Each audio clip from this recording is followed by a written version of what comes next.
मैं नरेंद्र कुमार शर्मा, सह आचार्य इतिहास, राजकीय महाविद्यालय देवगढ़, जिला राजसमंद।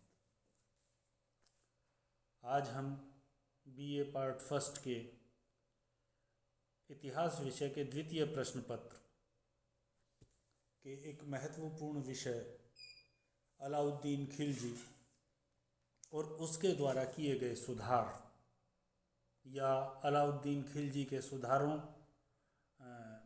पे चर्चा करेंगे। अलाउद्दीन खिलजी नवोन्मेष करने वाला दिल्ली सल्तनत का पहला मुस्लिम सुल्तान था। अलाउद्दीन के जो पूर्ववर्ती तुर्क सुल्तान थे, उन्होंने जो राज्य व्यवस्था थी उसमें किसी प्रकार का परिवर्तन नहीं किया। सामान्य तौर पर तुर्क शासन की स्थापना से पूर्व जिस प्रकार की व्यवस्था या पुरातन व्यवस्था जो चली आ रही थी, उसी का अनुसरण वो लोग करते रहे।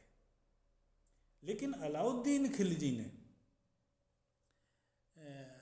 जब सत्ता उसके हाथ में आई तो उसने विभिन्न क्षेत्रों में वैज्ञानिक तरीके से सुधार करने प्रारंभ किए और इन सुधारों में जो महत्वपूर्ण कार्य उसने किए वो राजस्व व्यवस्था में किए, सैन्य व्यवस्था में किए और जो उसकी अर्थव्यवस्था थी उसमें उसने महत्वपूर्ण सुधार किए।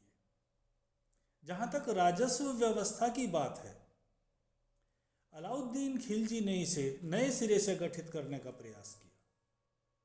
वो पहला ऐसा मुस्लिम शासक था जिसने राजस्व व्यवस्था को वैज्ञानिक प्रणाली के द्वारा पुनर्गठन करने का प्रयास किया और जो प्रचलित राजस्व व्यवस्था थी उसमें महत्वपूर्ण सुधार उसके द्वारा किए गए।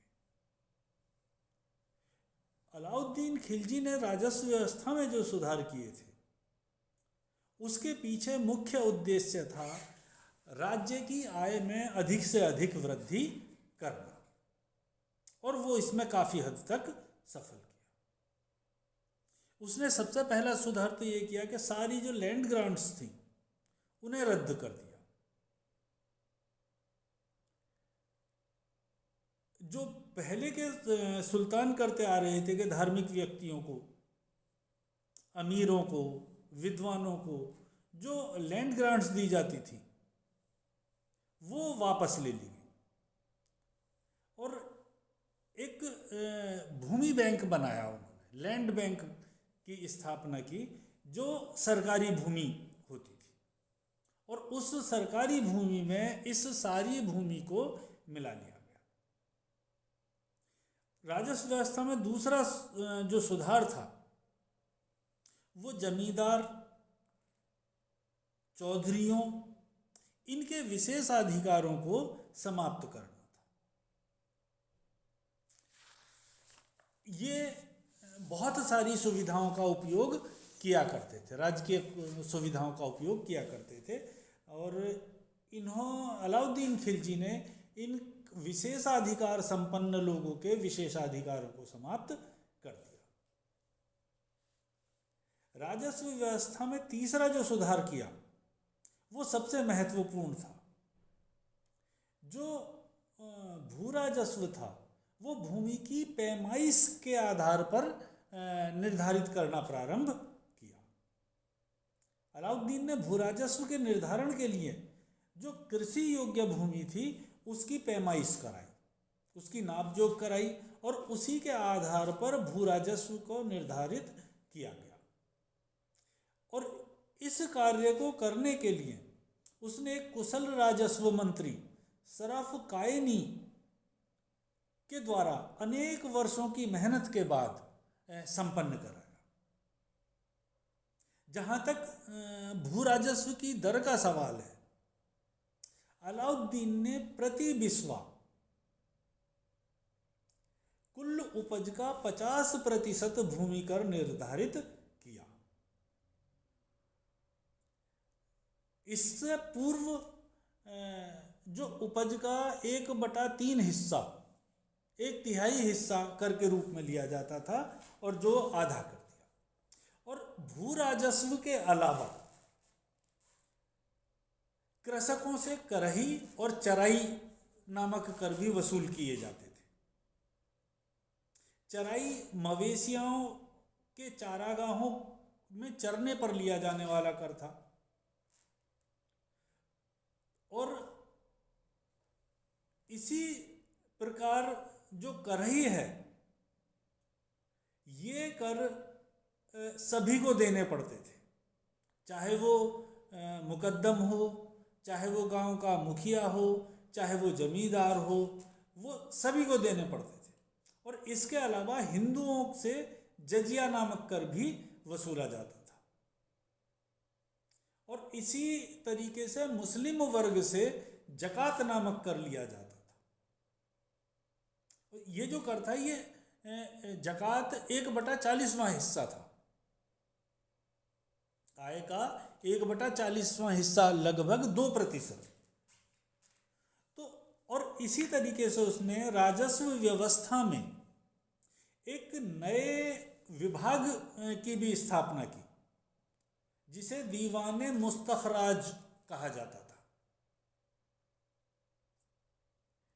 इस विभाग में राजस्व एकत्रित करने वाले अधिकारियों और जिनके नाम बकाया राशि रह जाती थी, उनकी जांच करने और उसे वसूल करने का काम उन्हें सौंपा गया। तो इस तरीके से राजस्व व्यवस्था में अलाउद्दीन खिलजी ने महत्वपूर्ण सुधार किए और इस व्यवस्था को लागू करने में उसने पूरी सख्ती या कठोरता का अनुसरण किया।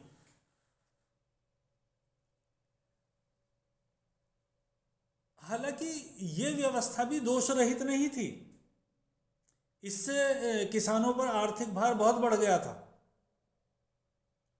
और इसी कारण से समकालीन अनेक इतिहासकारों ने अलाउद्दीन की राजस्व व्यवस्था की आलोचना भी की है। लेकिन राज्य की आर्थिक स्थिति को मजबूत बनाने में इस व्यवस्था ने बड़ी महत्वपूर्ण भूमिका निभाई।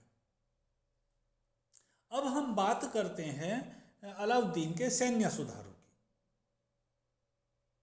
अलाउद्दीन के काल में और अलाउद्दीन से पूर्ववर्ती काल में मंगोल निरंतर उत्तर पश्चिमी सीमा पर आक्रमण कर रहे थे। उन्हें रोकने के लिए एक सफल सैन्य नीति का होना अत्यंत आवश्यक था। और इसी को आधार बनाकर अलाउद्दीन खिलजी ने जो प्रचलित सैन्य व्यवस्था थी, उसमें अनेक प्रकार से सुधार करने प्रारंभ किए। और इस दिशा में सबसे पहले उसने एक विशाल, सुसंगठित और शक्तिशाली सेना का गठन किया।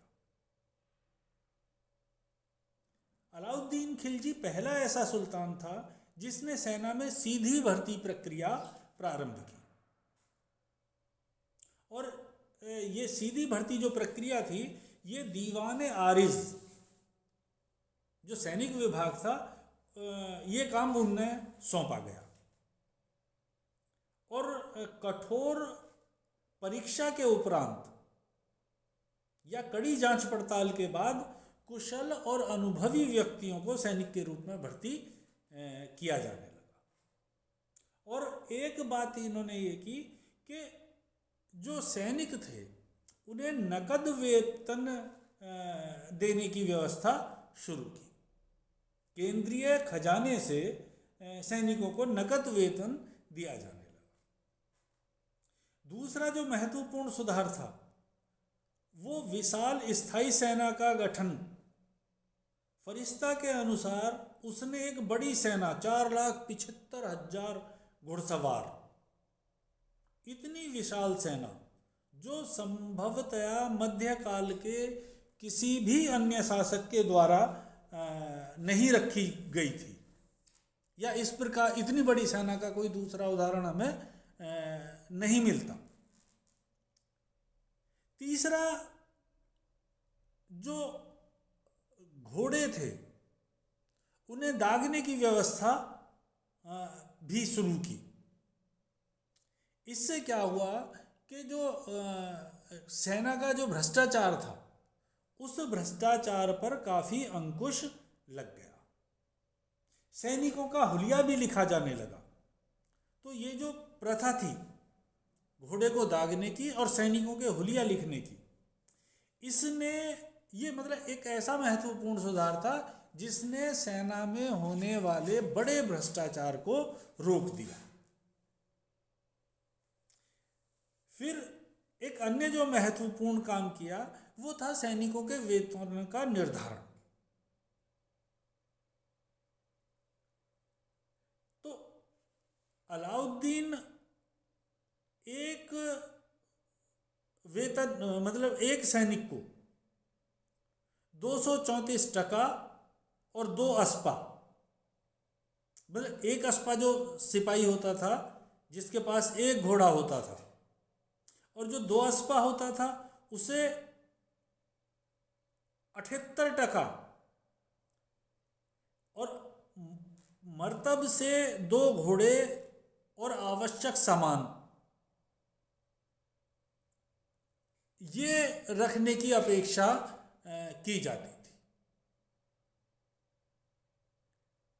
तो इस प्रकार जो वार्षिक वेतन की जो दर थी वो अलाउद्दीन खिलजी के द्वारा निर्धारित कर दी गई।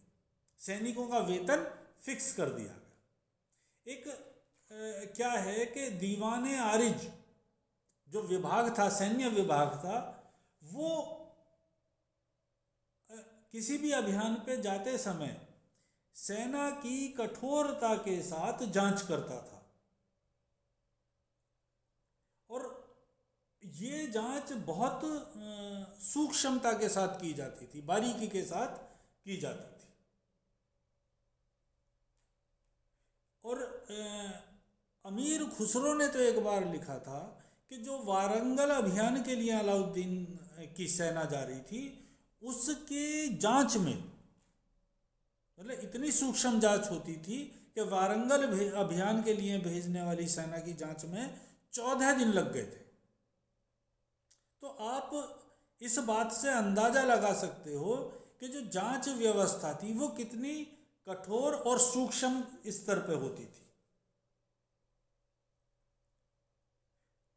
अलाउद्दीन खिलजी अपनी सेना के साजो सामान पर भी बहुत ध्यान देता था।